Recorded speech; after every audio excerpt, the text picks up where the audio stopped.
Hey guys, Shiloh here with my review for Windfall by Jennifer E. Smith. If you follow me on the page, you know I was super excited to finally get my hands on this. I was so excited by the premise of this. Having read it, I am torn in two. There were things I loved, things I really didn't like. We're going to start off on the positive note with things I liked. This was an incredible coming-of-age story for our main character, Alice. She has had some tragedy in her life. She has had some tragedy in her life, which relocated her from California to Michigan, where she is now being raised by her uncle and aunt. So her view on life is very different, I think, from your typical teenager. She's very much into doing what she can do to help the world. She does a lot of volunteer work, and I found that refreshing in and of itself. She really wasn't worried about fitting in. She was more doing her own thing.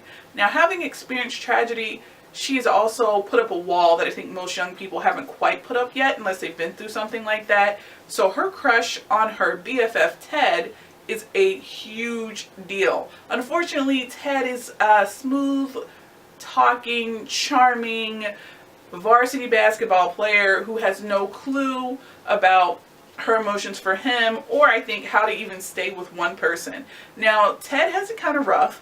He is a member of Ted does have it kind of rough. His mom is a single parent. Their dad not only abandoned them, but he took all their money when he did it, so they have had a rough time of things. So when she buys him a winning lottery ticket and he becomes a multimillionaire overnight, you can imagine that he definitely overdoes it and indulges. And I think as that happens, Alice is really forced to see who he really is and see his flaws. And I like that. What I didn't like were some of her responses, but then again, we are talking about someone who is 18 and still discovering herself.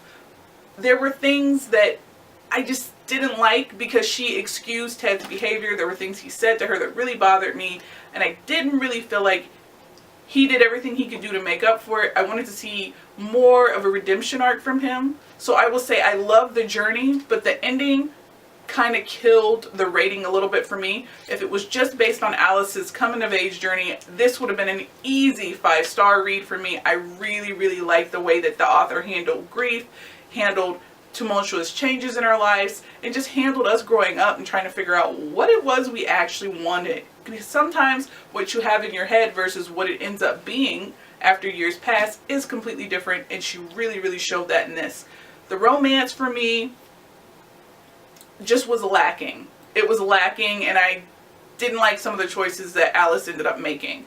I don't want to be too spoilery, so I'm just going to leave it at that. I like the cast. It was very diverse. You had people from different walks of life, different perspectives, and I really enjoyed and appreciated that, because just like in real life, not everybody is the same. Having said that, it was an enjoyable read. It wasn't exactly the romance that I wanted, but I did enjoy the story, and I would recommend giving this a read. I would say that this was a solid 4-star for me. If you've read it, I would love to hear your opinions on it. Were you liking Ted? Did you not like Ted? Was the romantic ending wonderful for you, or were you looking for more, as was I? Comment below and let's have a conversation. If you like what I'm doing, be sure that you click the bell so that anytime I update, you can be alerted. Thanks for joining me, and I will see you next time, guys.